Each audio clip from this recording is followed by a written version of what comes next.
Hello, നമ്മുടെ പുതിയ വീഡിയോയിലേക്ക് എല്ലാവർക്കും സ്വാഗതം. അപ്പം ഇന്ന് നമ്മൾ ഉണ്ടാക്കാൻ പോകുന്നത് ഉരുളക്കിഴങ്ങ് കൊണ്ടുള്ള ഒരു സിമ്പിൾ റെസിപ്പിയാണ്.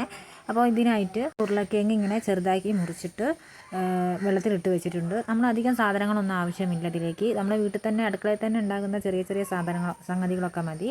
അപ്പോൾ നമ്മളൊരു പാൻ അടുപ്പത്ത് വെച്ചിട്ടുണ്ട് കേട്ടോ. അതിലേക്ക് നമ്മൾ കുറച്ച് വെളിച്ചെണ്ണ ഇട്ട് കൊടുത്തിട്ടുണ്ട്. പിന്നെ നമ്മൾ കായാണ് ഇടുന്നത്. ഒരു ചെറിയ ഫ്ലേവറിന് വേണ്ടിയിട്ടാണ് നമ്മൾ കായ ഉപയോഗിക്കുന്നത്. അപ്പോൾ അതൊന്ന് നമ്മൾ ചൂടാക്കിയെടുക്കണം കേട്ടോ. അപ്പോൾ അതവിടെ കായൊക്കെ നന്നായിട്ട് നമ്മൾ ചൂടാക്കി എടുത്തിട്ടുണ്ട്. ഇനി നമ്മൾ അതിലേക്ക് കടുകിട്ട് പൊട്ടിക്കാൻ പോവുകയാണ് കേട്ടോ. അപ്പം കടുകിട്ട് പൊട്ടിയതിന് ശേഷം നമ്മൾ ഇട്ട് കൊടുക്കാൻ പോകുന്നത് ചെറിയ ജീരകമാണ്. പിന്നെ ചെറിയ ജീരകം ഇട്ട് കൊടുത്തതിന് ശേഷം നമ്മൾ ഇട്ട് കൊടുക്കാൻ പോകുന്നത് പെരുംജീരകം, അതായത് വലിയ ജീരകം കേട്ടോ. അപ്പോൾ അതൊക്കെ പാടൊന്ന് മൂത്ത് വരണം. അപ്പോൾ നമ്മളത് മൂത്തതിന് ശേഷം നമ്മൾ പിന്നെ ഇതിലേക്ക് ഇട്ട് കൊടുക്കുന്നത് ഇഞ്ചി വെളുത്തുള്ളി പേസ്റ്റാണ് കേട്ടോ. അപ്പോൾ നമ്മൾ ഇഞ്ചി പിന്നെ കുറച്ച് മതി, വെളുത്തുള്ളി കുറച്ച് അധികം എടുക്കണം. ഈ വെളുത്തുള്ളിയുടെയും ഈ വയറ്റിൻ്റെയൊക്കെ ടേസ്റ്റ് നല്ല ഒരു ഫ്ലേവർ കൊടുക്കും കേട്ടോ ഈ കറിക്ക്. അങ്ങനെ നമ്മൾ ഈ ഇഞ്ചി വെളുത്തുള്ളി ഒന്ന് മൂപ്പിച്ചെടുക്കാൻ പോവുകയാണേ. അപ്പോൾ അതൊക്കെ നന്നായിട്ട് മൂത്തതിന് ശേഷം നമ്മൾ അരിഞ്ഞ് വെച്ച് വെള്ളം ഊറ്റി വെച്ചിട്ടുള്ള ഉരുളക്കിഴങ്ങ് അതിലേക്ക് ഇട്ട് കൊടുത്ത് നമ്മൾ ഒന്നായിട്ട് ഒന്ന് മിക്സ് ചെയ്യുകയാണ്. ഈ വെളിച്ചെണ്ണയും കടുകും ജീരകം, വലിയ ജീരകം എല്ലാം കൂടെ ഒന്ന് നമ്മൾ മിക്സ് ആക്കി എടുക്കാൻ പോവുകയാണേ. അപ്പോൾ നന്നായിട്ട് ഇളക്കി യോജിപ്പിച്ചതിന് ശേഷം നമ്മളിതൊന്ന് അടച്ച് വെച്ച് വേവിക്കണം.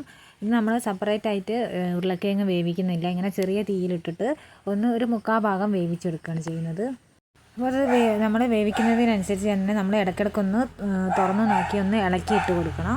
ഇല്ലെങ്കിൽ ഇത് നോൺ സ്റ്റിക്ക് അതിനെക്കൊണ്ട് കുഴപ്പമില്ല, അടി പിടിക്കാനുള്ള ചാൻസ് ഉണ്ട് കേട്ടോ. അപ്പോൾ ഒരു 2 മിനിറ്റ് നമ്മൾ അങ്ങനെ തന്നെ അടച്ച് വെച്ച് ഇടയ്ക്കിടയ്ക്ക് ഇളക്കി വെച്ച് വേവിച്ചെടുക്കുന്നുണ്ട് കേട്ടോ. അപ്പോൾ നമ്മുടെ ഉരുളക്കിഴങ്ങൊക്കെ വെന്തിട്ടുണ്ട്, അതിലെ വെള്ളമൊക്കെ ഒന്ന് വറ്റിയിട്ടുണ്ട്. ഇനി നമ്മൾ അതിലേക്ക് സ്വല്പം മുളക് പൊടി ഇട്ട് കൊടുക്കുന്നുണ്ട്. പിന്നെ നമ്മൾ സ്വല്പം ഒരു മഞ്ഞൾപ്പൊടി ഇട്ട് കൊടുക്കുന്നുണ്ട്. പിന്നെ മല്ലിപ്പൊടി, പിന്നെ കുരുമുളക് പൊടി ഇട്ട് കൊടുക്കുന്നുണ്ട് കേട്ടോ. പിന്നെ നമ്മളത് നന്നായിട്ടൊന്ന് മിക്സ് ചെയ്ത് കൊടുക്കണം. ഉരുളക്കിഴങ്ങിൻ്റെ എല്ലാ ഭാഗത്തും എത്തുന്ന വരെ നന്നായിട്ട് മിക്സ് ചെയ്ത് കൊടുക്കുകയാണ്.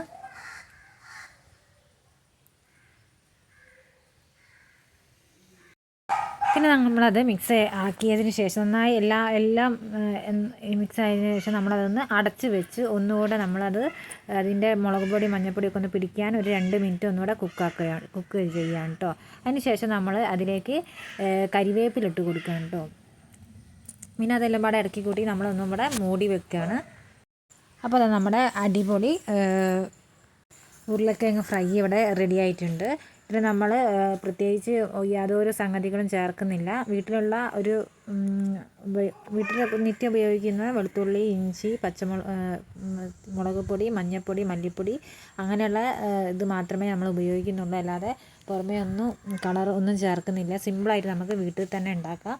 നമുക്ക് ചോറുണ്ണാനും പ്രത്യേകിച്ച് കറികളൊന്നും ആവശ്യമില്ല. ഇത് തന്നെ നമുക്ക് നല്ല ടേസ്റ്റായി കിട്ടും. പ്രത്യേകിച്ച് വേവിക്കേണ്ട, നമ്മുടെ മൂടി വെച്ച് സിമ്മിലിട്ട് വേവിച്ചാൽ മതി.